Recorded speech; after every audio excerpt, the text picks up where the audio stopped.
Damn it. I always love these upstart leagues. I love them. I was going to say, this was quite the shake-up on that NHL. It forces change, but unlike the NBA and ABA, bad. I like that, and we're back at the Sports Experience Podcast. Here we go, here we go, here we go. I'm Chris Quinn, one of your co-hosts with my other co-host, Dom DiTolla. We're here talking about what? The WHA. That's right, the World Hockey Association. And this was so much like all these other startup leagues that we've kind of talked about already, that it was great to see who actually started this up. ABA, AFL, this is kind of in the similar vein for kind of similar reasons if you think about it. Oh, 100%. So we have let's get their lifetime. They go 71 to 79. Dennis Murphy and Gary Davison. I don't know if you have those names before. Oh, I have them. Founder of the ABA and first president. Founder of the ABA and first president, which I think is pretty ballsy and pioneering. Well, I imagine they see what the ABA did, or the AFL did. Exactly. And they were like, the NHL has such a stranglehold over these players that we essentially could come in and take some of these bigger names. Dude, and this is what I wanted to bring up. If you thought the NFL and even Major League Baseball at this point is pretty wide open. Yep. I mean, if you thought the NFL and NBA treated their players like shit, the NHL is like on another level of being douchebags, especially the owners. And the NHL also is very backwards in terms of thinking as far as expansion of the sport. Yes. Because until, I believe, 1967, you only had 6 NHL teams. You had the original 6, which was like, I think, Toronto, Montreal, Boston, Detroit, teams like New York Rangers. Yeah. And Chicago Blackhawks. Well, they weren't looking to expand, and they definitely weren't looking to expand into these markets that these guys saw huge opportunity. Yeah, and you have a whole goddamn country of Canada, but you also have northern cities too, and other bigger cities in the U.S., which is kind of important because in 67, what you had was the next 6. It was the Kings in Los Angeles. You put a team in San Francisco, the Golden Seals. Yep. The Minnesota North Stars, the Pittsburgh Penguins, the Philadelphia Flyers, and the St. Louis Blues. You only had 12 teams in 1968. That's it. The NHL can expand. I mean, there's other cities in Canada. There's other cities in the United States that need hockey. Well, we're looking at other professional sports leagues, and they have almost 3 times the amount of teams that they have. Oh, dude, fucking easily. And that's what I feel like when this idea started to circulate, like, hey, we can really challenge them. And I couldn't see if their original idea was to challenge them for a merger or... What I read, it was more or less a merger. Yeah. Just build, because you have the ABA guy. Yep. From the outside of the ABA, that's what I'm guessing it was. It was just like, let's get some viable hockey going in like 5 to 10 cities, and then those force them to take us. Take the viable markets. Take the viable markets like the ABA. Yep. Yeah, and then whoever loses out, their investment is liquidated by the league. Which, I mean, we saw was beneficial to the Spirits of St. Louis. But it's so interesting to think that the NHL was so set in their ways, and we're about to get into the reserve clause. Oh God! They're so set in their ways that they couldn't even essentially like combat them when the WHA started to pilfer their top players. Scared the shit out of them. They were basically treating these players like indentured servants more so than any of the other leagues we discussed. Like the average NHL player salary in the early 1970s was $25,000. Yep. That was the buy-in for a WHA franchise was $25,000. I thought that. Oh, I love that. And I don't know if that's trolling or whatever, but like what they wanted to do is the AFL kind of struggled because the NFL had prestige. The ABA had struggled because the NBA had some prestige, so it's like harder to convince players. The players were treated like such garbage in the NHL that the allure of just being paid more was so great on their part that they had that ace in the hole, and they had the ace in the hole of the courts on their side. Well, that's what the reserve clause is so ridiculous that what it is a franchise can essentially sign a player until they don't want to sign him anymore. The player has absolutely no rights. And that's what the WHA pretty much said was like, hey, we'll give you these rights that these other professional franchises are giving these players. Like, we're just going to drive a truckload of more money to your house if you come and play hockey for us. Well, and and we'll get into this first legitimate signing then. That's what Bobby Hall comes up with it's so ridiculous. He's playing for the Chicago Blackhawks, and there's the start of this league, and his response is, yeah, if they give me $1 million, I'll go. And then the Jets did it. And then the Winnipeg Jets did it. The Jets were like, okay. Yeah.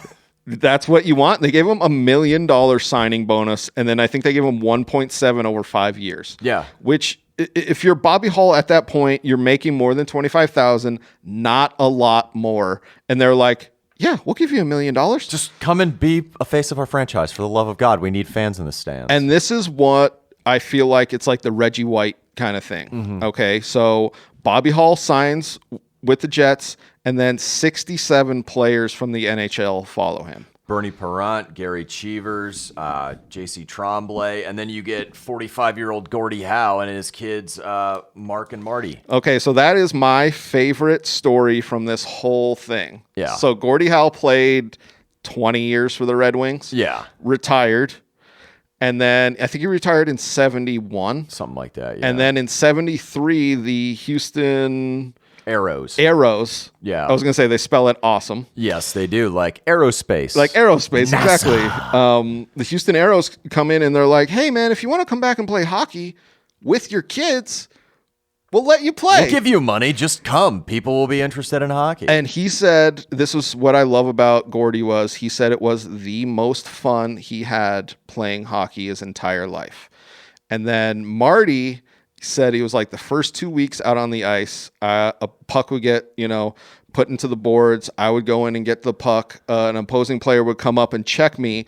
And then my dad would come up and clear us both out. That's great. And he goes, I had to be like, Dad. And this is something else. I had to be like, Dad, seriously, like the guy's coming in and checking me. It's not hurting me, but you're just killing me out there. That's my son, goddammit. And that was the other thing was when they said they first started playing with him, they would fucking call for the puck and they'd be like, Dad, Dad. And he would look at him like, you just fucking call me dad out here on these ice. And that's literally, he was like, it was the moment in our lives where we started calling him Gordie because he wouldn't give us the puck unless we were like, Gordie.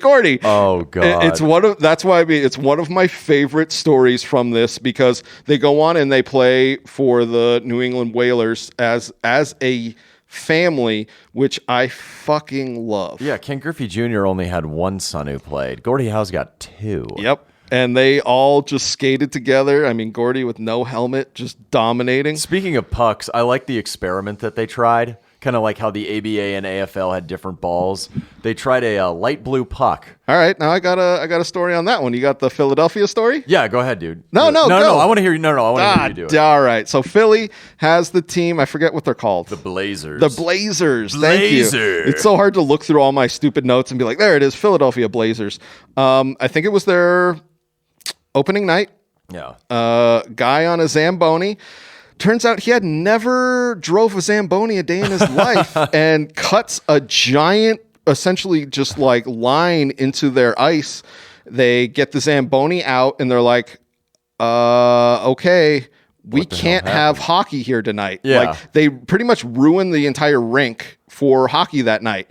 Well, that night they were giving away blue pucks. Oh God. So this was like hey, we have this new thing. It's blue pucks. Let's give them out. And I think it was the commissioner of the league at the time or whatever the commissioner is goes out and just be like, sorry, we can't have hockey here tonight. And then just you see blue pucks to start flying onto the ice. First of all, never give Philadelphia fans anything hard to throw. Oh my God. Second of all, it's like that Simpsons episode with the pretzel wagon and they're all throwing them at Whitey Ford. I just want to be like, and here come the pretzels. It's so ridiculous. It's a dark day for baseball, chick. It's a dark day for baseball. But that's the problems that this league started with, and it makes me think so much of the ABA with the same guys with the same bullshit. Love me sexy. Yes. But it's just a bunch of angry Philadelphians and Canadians. Yes. Just super angry. But back into the league, November 1972, while they start the 71-72 or 72-73 season, A. Leon Higginbotham, because we had talked about the reserve clause, the judge for the district court in Philadelphia. I thought I was going to try that last name, but I like that. He had an injunction against the NHL. Yeah. Preventing the reserve clause and allowing players to do whatever the hell they want. Oh, and this happened in Philly. That's why, yes. And that is one of the most important things for these players because it allowed them to do what they should have been doing, which was be free agents. Well, and I wanted to bring this up because, as I misspoke earlier, 71-72 was their first season. The NHL was still challenging these WHA teams from signing their players into their second season of play. Yeah. I mean, this is just getting dragged out, but thank God for our court system in this instance because it lets people sell their labor to whoever the hell they want. I agree. This was definitely one where the courts came through, and this is, I think, why you see Gordie Howe not signing until 73 was that's when they really start to get more legitimized. It's more legitimized, and you have a district court going like, no, this isn't cool. Like none of the NHL isn't going to reserve your rights or anything or bench you or backlash. It's like, no, you're free and easy to do whatever the hell you want. Yeah. And a lot of these players were making 3-4 times what they were making. That was something that they were like so adamant about was not only was this WHA salaries going up, but the NHL salaries were going up because they had to. Yeah. And it was helping the NHL players who decided to stay. Exactly. And there's some backlash to that, which I'll get into. Yep. But the league is a lot like the ABA in terms of it doesn't make a lot of money. It's just trying to get big names and get attention, not necessarily for play. Because like when you start November 1st, 1971, when the 12 teams were announced, you had the Miami Screaming Eagles, which never even played a game. I love that. They became the Philadelphia Blazers. Yep. You had the Los Angeles Aces. But since another team named the Sharks left, they were named the Los Angeles Sharks. Yep. Chicago Cougars, hot. So hot. Calgary Broncos, which later became the Cleveland Crusaders. They never played a game. There were the Dayton Arrows, like ARROWS. They never played a game, so they became the Houston Arrows. The Minnesota Fighting Saints. The New England Whalers, Brass Bonanza that shit up. Yep. The New York Raiders, which changed a bunch of names, Ottawa Nationals, Quebec Nordiques, Winnipeg Jets, and the Alberta, later Edmonton Oilers, because Calgary didn't play. Exactly. So I want to talk about the New York Raiders to start. Yeah, let's do that, because this actually parallels an AFL story. So you get into it, and then I'll bring... I love that, yes. So the New York Raiders were supposed to be the flagship team. Yeah, they like wanted the AFL with the Jets. They wanted this New York, which is smart. I mean, it's not stupid, but literally they couldn't get a place to play. They were stuck on Long Island at the Nassau Coliseum, who didn't want them. Yeah, that was the other thing, was they wanted the Islanders. So they were giving pretty much all the rights to their stadium to the Islanders, and then I think they were essentially forced to start renting the Madison Square Garden on like Sundays. And they were hemorrhaging money. And then they had to move to New Jersey. Yes. They became the New Jersey Blazers or something, and then the Jersey Knights. Well, it's such a ridiculous... This is why I feel like the WHA kind of weren't legitimized, is like their flagship team was essentially forced out of their flagship state. Yeah, and part of it is the NHL was smart, is when they saw this and they're like, well, Long Island wants a pro hockey team. Why don't we just give them an expansion franchise? Because they're not playing at the Garden. Yep. They're not in fucking Manhattan. Like, why not? Why not? Let's just stick it to them, give them a team that they want, and it's still in the same market. Well, that's what I feel like the legacy of the WHA is essentially making the NHL move forward. Yeah, and there was a slope in the Cherry Hill Arena when they were playing in Jersey. Oh man. Again, makes me think of the ABA. Oh, totally. Just like the Miami team with the hangar open. They're like, you don't want to play on that end, man. The wind is crazy. Hey, everybody. Just want to take a quick break to let you know that our Sports Experience podcast is brought to you by Engle Studio here, and they're here in Tucson for all your recording needs. But yeah, the financial issues are plaguing him. I wanted to talk about the Toronto Toros for a little bit, and their run-in with the Maple Leafs' insane owner, which we do need to do an episode on, Harold Ballard. Yes. This guy went to jail for tax evasion, just a giant... Even for his time, as we talk about, gentlemen, racist, bigoted, homophobic, anti-woman, just... Some would call him a knucklehead. Knucklehead, that's good. Just a big old knucklehead. He makes Donald Sterling look like a tender, caring individual, especially with the salaries and things like that. Like, the WHA was one of the first leagues to put names on the back of the jerseys. His response was... Well, how are we going to sell more programs if people can see the names on the jerseys? Like, just a penny-pinching ass. Yeah. So what he did was he stitched in, if you were wearing a blue sweater, he'd stitch the names in with blue. With blue, yeah. And white with white for the Maple Leafs. But he basically boxed out John Bassett's son, whose dad was a huge rival of his, and screwed over them so bad. He took away cushions off the benches when they were playing. He said if they want to sit on cushions, they can bring them themselves. Yeah. Which is crazy. And he forced the team to move to Birmingham for the Anglicized bowl name. Well, I want to say this about the WHA is right about now, right about 73, 74 is when they start getting these teams in the South. Yes. And you just never saw hockey in the South before that. You never would have saw it, but you have Houston and Birmingham, and they tried and then Miami and Phoenix. The Phoenix Roadrunners now playing in Tucson. Tucson Roadrunners. But that's what we see is this introduction into these new markets, almost like, hey, let's try it out there. Let's try it out here. Well, and that's what I liked is not necessarily hockey in the South. To me, that didn't really mesh extremely well. I agree. But you're bringing it to other cities in Canada, like... Well, that was Edmonton, the big one. Alberta. I think they had a Vancouver team for a spell. You have Winnipeg, who became one of the best teams. And I wanted to bring up Winnipeg because not only were they dominant in the WHA, they also forced the issue, the league itself forced the issue, almost with the AFL with black players, is they were recruiting and signing European players too. All right, now we're going to get into those Euros. The Jets were finally starting to get... They were really the first team because they had Ulf Nilsson, Anders Hedberg. There was a guy from Czechoslovakia, Václav Nemiransky. I don't know. Great name.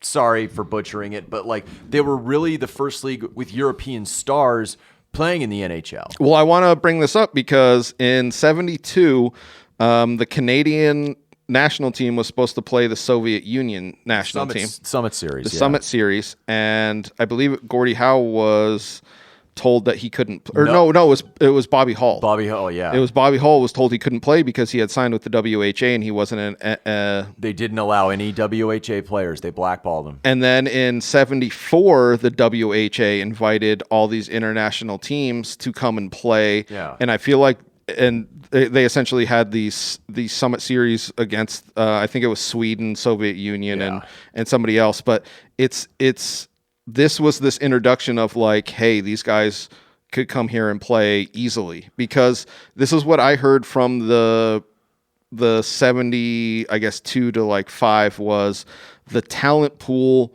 wasn't as deep as they wanted, and that's why they were like, look at all these European players that are without a doubt as good, if not better, than a lot of the players we have. And they'll come to America for more money. Exactly. For at least improved competition in hockey. It might not be the NHL, but play well in the WHA, the NHL is going to come and sign you. And that's what we see is a lot of these players kind of fill out these teams. And one of the big things I wanted to bring up, and this is important regarding arguably the greatest NHL player who's ever existed, in the NHL at the time of the WHA's formation, you had to be 20 years old to be drafted. Ooh, yeah. And this is what the USFL did as well when we talked about Herschel Walker.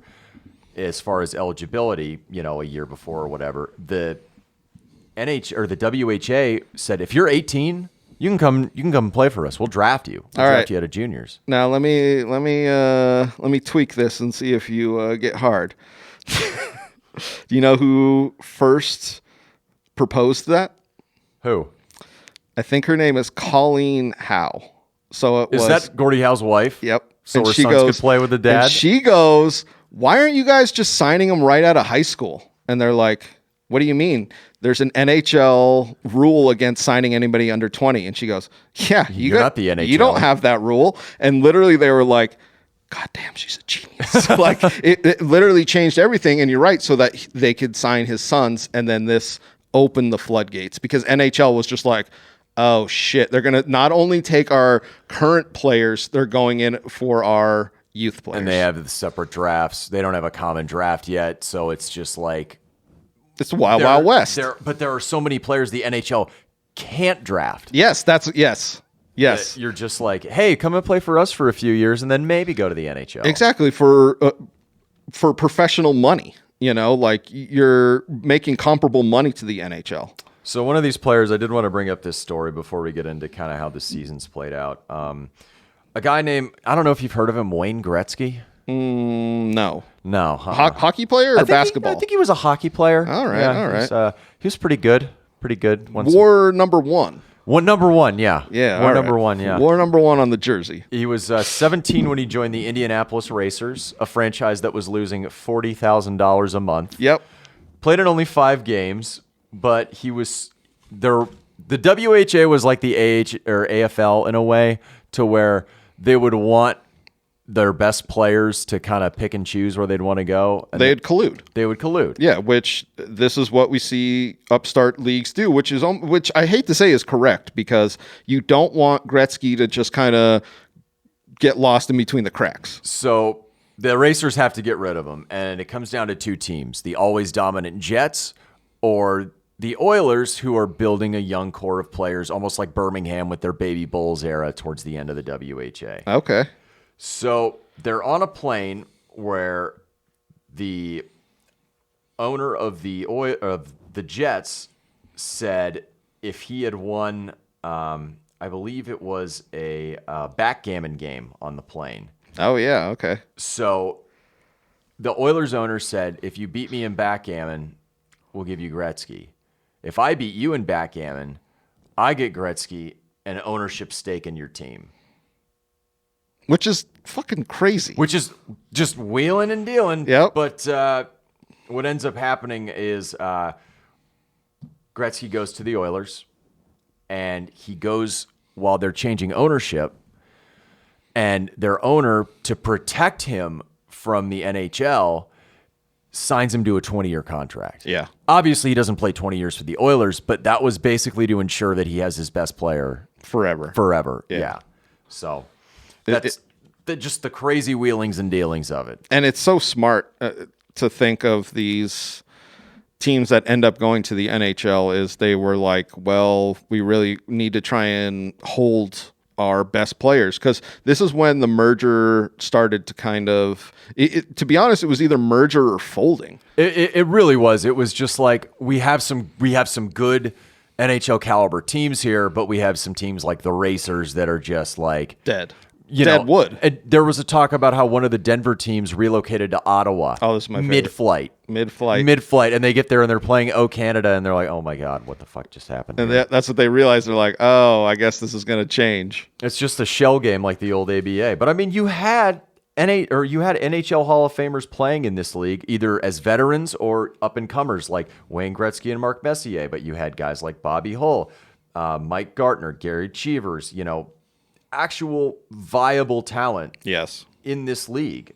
So, well, I want to say Mark Messier was the one of the longest play. He played for so many years. Jacques Plante, Bernie Parent. I mean, just tons of guys. Names that were names in the NHL for the next decade. And the dominant team, as I had brought up before, were the Winnipeg Jets. Yeah. Because they took advantage of having all this European talent on their team, having a ready-made fan base without a professional sports team in it besides the CFL's Winnipeg Blue Bombers. You bring hockey. As far as, from 73 to 79, they have all of their finals, okay? The Jets play in 5 of them. You know what I find interesting about that is they were obviously the first team to go for this European style. And what happens to the NHL is essentially what happens to the NBA over the last 20 years is the American style gets melded with this European style. Yeah. And it becomes this productive hockey from what it was before, because that's pretty much what the NBA is now, is this melding of European and American style. But and it's crazy to think, because the middle of your first season, you finally are allowed to get rid of the reserve clause. Yeah. And then you just start wheeling it off.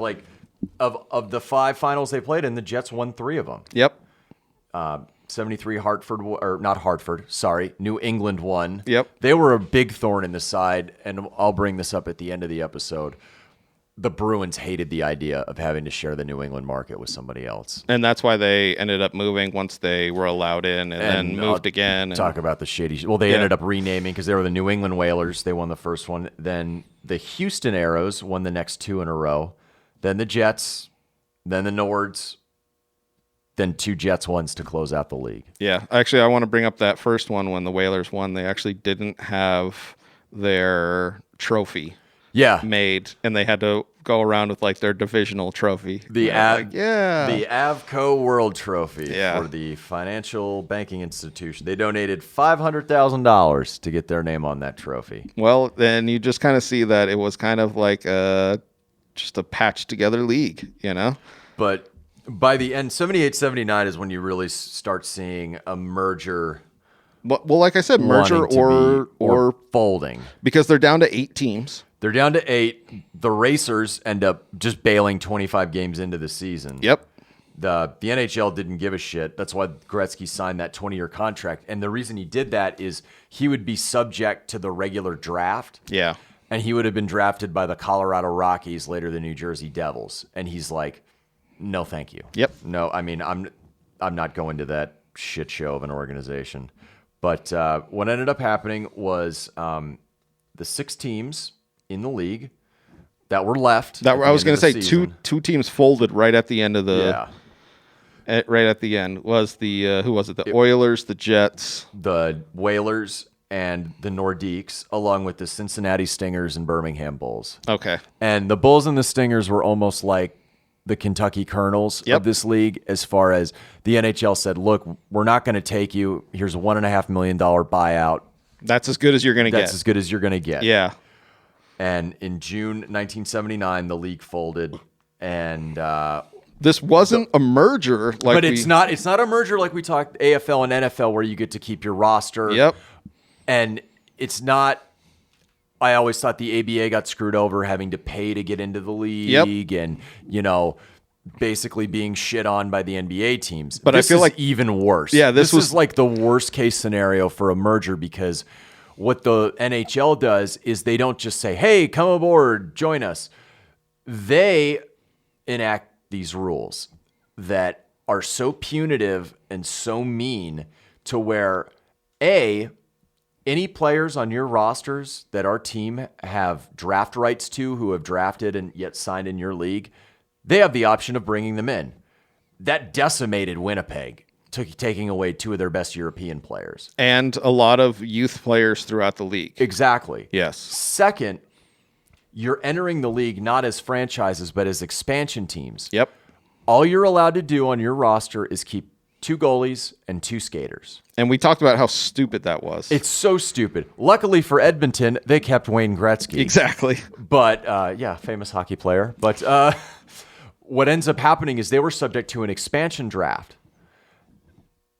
All they were getting were the NHL's leftovers in these expansion drafts and trying to build a team. And all of their pretty much players that filled out their teams went to other NHL teams. Because they held their rights, especially the good ones. Especially the good ones. Go and do that. What ends up happening even worse in the upcoming player entry draft, those 4 teams were all picking at the end of each round. Yeah. They weren't even expansion teams like you see now, who get to pick first and have extra picks and shit. They're in the fucking basement. Yeah, the NHL pretty much were like, yeah, you can come in, but you are literally going to be the worst franchises for a decade. And that's essentially what they did to these teams. Was they were like, this isn't a merger. This isn't us giving you, you're giving us. And to the credit of particularly Edmonton and Quebec, they used the draft to their advantage. While Quebec never won any Stanley Cups, they were at least drafting competent players for their good runs kind of in the mid-'80s. Yeah. Edmonton built a dynasty out of this. Yep. Just through having Gretzky and then Messier and then everybody else. Yeah. But, like, it really crippled Hartford, and it really, really crippled Winnipeg, who could have been like the Oilers of the 80s. What we were talking about was the Jets coming out of the WHA was a completely viable Stanley Cup team. Once they actually came and became an NHL team, they were the dregs. Yeah, because they were struggled to get their footing. Yep. And Winnipeg is still a small market. Yep. And, you know, the glory of the WHA, in my opinion, is not only do you enter the 20th century as far as labor compensation, not only do you add markets to cities who are starved, but you improve play by expanding the talent pool, which was entirely too small. Way too small. And they also, there were so many other little things like having overtime and like getting rid of draw and just shit like that where hockey just should. They brought sudden death overtime into the fold. But as far as the teams that made it, I want to bring this up. The NHL always held grudges against these four particular teams. Yeah, it seems like forever. The NHL really wanted these teams to fail. I mean, Edmonton was too good not to fail, so they had to grudgingly accept them. But when you look at the other three teams that joined the NHL with Quebec, Hartford, before New England, obviously, so Hartford Whalers, and the Winnipeg Jets, all three of those teams ended up leaving their cities. Yeah. All three. And luckily for Winnipeg, the NHL's, I think it was like the third time they tried to put a team in Atlanta, failed, and they were like, nope, just like the Simpsons. All right, back to Winnipeg. Yes, no, seriously. But the Winnipeg Jets in, I think, 95, they moved down to Phoenix, became the Coyotes, Arizona Coyotes. The Nordiques, I mean, speaking from personal experience, I actually saw this. They moved to Denver and became Colorado Avalanche. And the Hartford Whalers moved to Carolina and became the Hurricanes. And when they had asked Commissioner Gary Bettman of the NHL, why didn't you fight this? Like, why didn't you want to do anything about it? And he said three letters. WHA. Yeah. My parents actually used to go watch the Hartford Whalers. Oh, that'd have been so cool, dude. Yeah.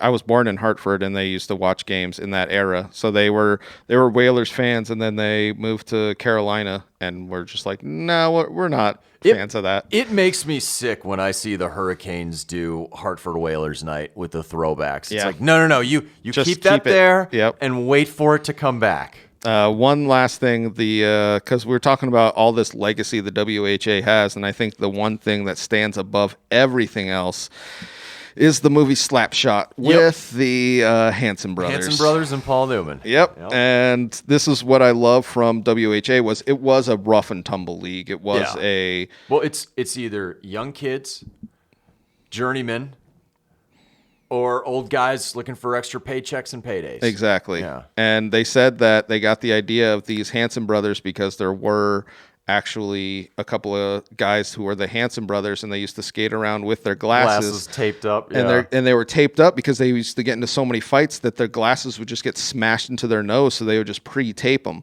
God. One of the best things that he said that wasn't portrayed in the movie, because if you watch the movie, they go in and just like wreck people. Yeah.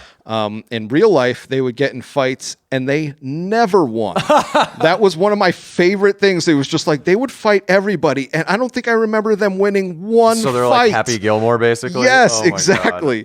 The price is wrong, bitch. Hey, everybody, this is just a stock message at the end of every episode. We hope you enjoyed whatever athlete and or team that episode was about. Just want to say, give us a quick follow on all social media. We have a YouTube channel, the Sports Experience Podcast, and we're on Instagram, DiTolla Dominic, and myself, C. Quinn Comedy. So give us a follow all around. We're always recording right here at Engle Studio. Thank you all very much.